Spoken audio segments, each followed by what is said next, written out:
First, the COP30 UN Climate Summit has wrapped up in Brazil, so attention's now turning to next year's summit. This is COP31, which will be hosted by Turkey after the Albanese government's bid to host it here in Adelaide was rejected.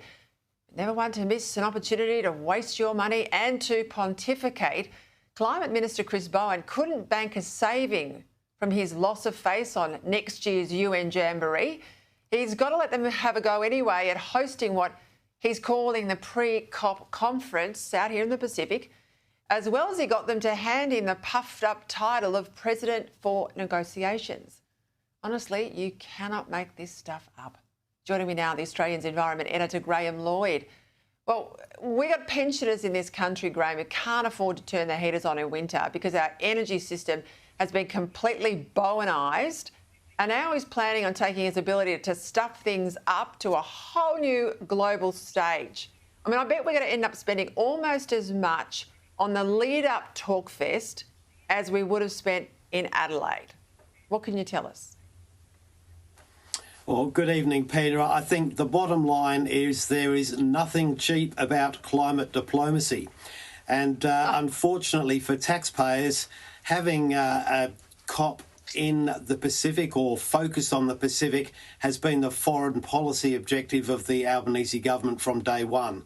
They were hoping to do it through a COP that was held in Australia. They're not able to do that, so they're going to take the roadshow to the Pacific. What you can guarantee is that Australia will be footing a large part of the bill. The invitation is going out to other countries to pledge to a Pacific Resilience Fund, but at the end of the day, this is something that's going to land on Australia's lap. And it gets worse because the key demand of the Pacific Islands is that the world and Australia get out of the fossil fuel business. And this is exactly what Chris Bowen has signed Australia up to, and that will be the focus of his presidency in negotiations in Turkey. So there's a big risk in this process, and it's very expensive. Well, and let's just go to the point about the Pacific Islands, because even as recently as about a week ago, the Prime Minister was, using the example of Tuvalu and saying that they're basically underwater. But I go to the ABC fact checker, hardly a right-wing conspiracy source, and they say that, in fact, the landmass in Tuvalu has increased, like with a lot of these other Pacific Island nations. So we'll pay for the event. We'll pay for all the ferrying of people around. We'll pay for Bowen and the entourage from the department to go backwards and forwards around the world, organising this pre-COP meeting. And we'll also, I bet you, be the anchor payments into that fund. I mean, do we have any sense of the quantum here? Is there a number on this stuff yet? Well, there's certainly no numbers being put on it yet, but I think it's instructive to know that the more we talked about the possibility of holding one in Adelaide, the higher the numbers got. At the end, we were talking between $1 billion and $2 billion to have the meeting. I would suggest that that is going to be the starting price. If you look at the other adventures we've embarked on in the Pacific, football from Papua New Guinea, great idea, $600 million. So you don't get a lot of bang for your buck, and the need is pretty much insatiable. So I think the challenge is going to be bringing some common sense and reason to it. All right, well, let's go to the nuts and bolts of how he makes both jobs work, because it's not as if we're humming along here, that the government's met its commitments to bring down our power prices. It's not like the transition's going well. He's behind on every target in relation to 2030.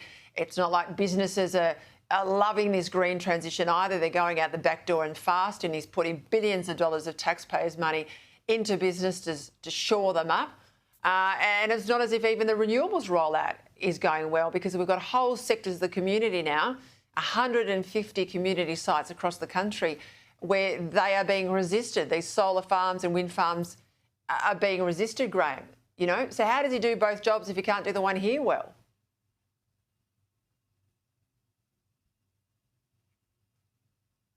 Oh, we might have lost him. The ambitions keep going.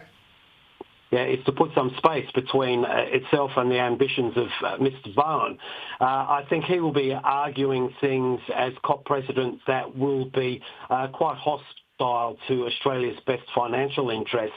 And in effect, I think the Prime Minister needs a Mr. Fix-It to get on top of the issue of power prices and to give him some cover from whatever happens at the COP meeting itself. Yeah, this is what comments I made just before to Andrew Clennell. I do think they're going to find this as a way to have him elegantly dismount the job and move him on. I think he's toxic in the electorate. I don't think he's that smart. He's not sort of intellectually capable of fixing the mess that Labor have got, and they have to do something on power prices because they'll bleed on it at the next election. But also now there's a real point of difference with the coalition. That's right. There is a point of difference, and that contest is going to become more intense. And I think Chris Bowen is going to make it more difficult, not easier for the government.